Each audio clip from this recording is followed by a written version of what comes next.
करे सारे तू सुबह सुबह कहाँ जाते कहाँ तैयार जाते हैं? ए बाबू हम कहीं जात बाटी। कहाँ जात बताए? कहाँ जात बाटी है बताओ? नया साल मनावे।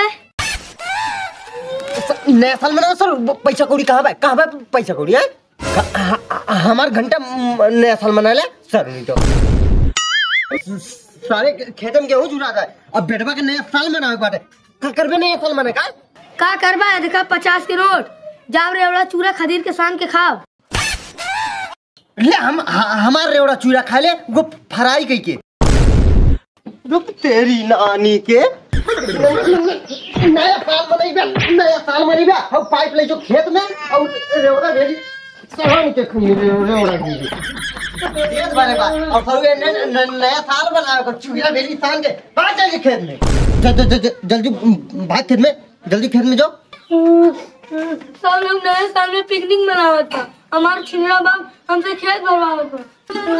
सब साला साल भर काम कराओ तो इनका बेटवा कहते सीधे ना कर पाओ तो इनकी नौकर है। सारे चुपचाप खेते जो, नहीं तो आए पे हम घुसे तो आ नहीं। आवा हमार परवो ना उखाड़ पाइबा। जाइबे कि आई सारे आई तो झाड़ू मारब।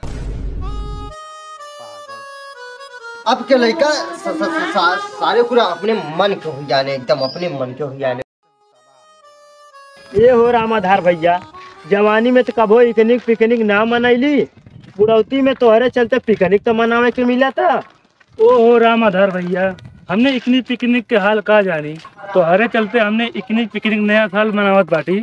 देखा सुनाल भाई, अब हमने टेंशन है कवन बा, लड़का दामाद 2-4 रुपया कमाई देते हैं और हमने जो जवानी में ना करे बुढ़ापा मोबाइल देख करल जाए।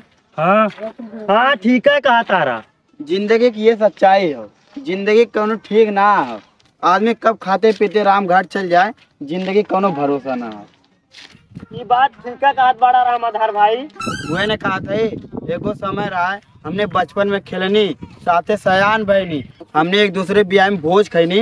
लेकिन अब तू बतावा, पहले तू मरबा फिर हम मरब, क्या तू हमारे प्रेम खाएबा? कहो मर्दवा, पहले तू मरबा, तोहर भोज भाज खाए के तब हम मरब।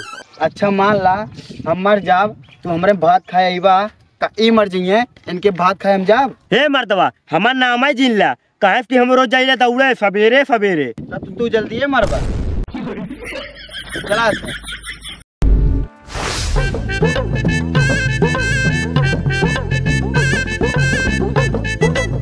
चला धोता बाइक लिया, चला टूबले पे वही पार्टी हुई। हाँ सही कहा थे, चला।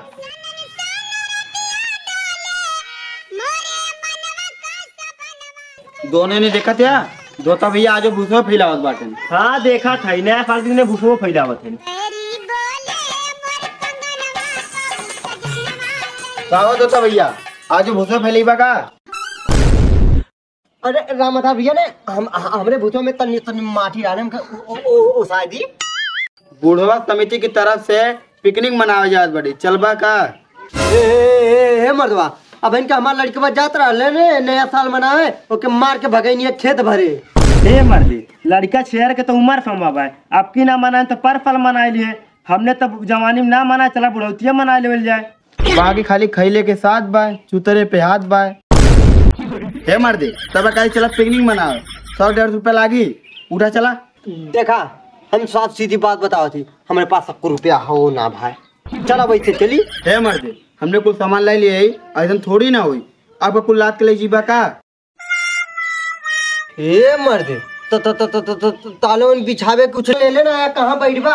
हाँ हमारे पास होगा फटाई पन्नी वाले लिखा।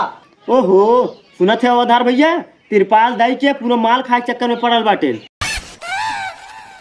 वो कुल से काम ना चली। देखा हमें करेजी और पथरी गोड़ी दे दिया, हम खाए के सोच हो आई। अच्छा चला ठीक बा, वो पल्ले ना चला।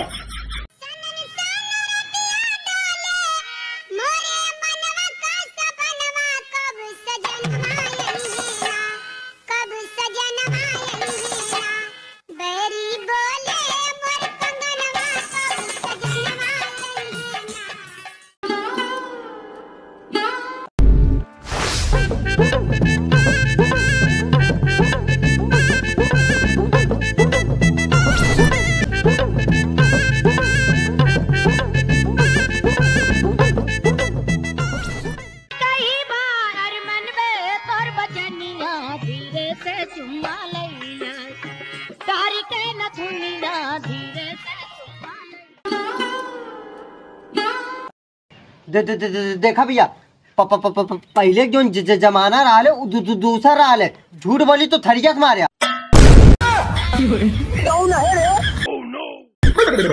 मैं मजाक कर दे, मार दिए तो तय।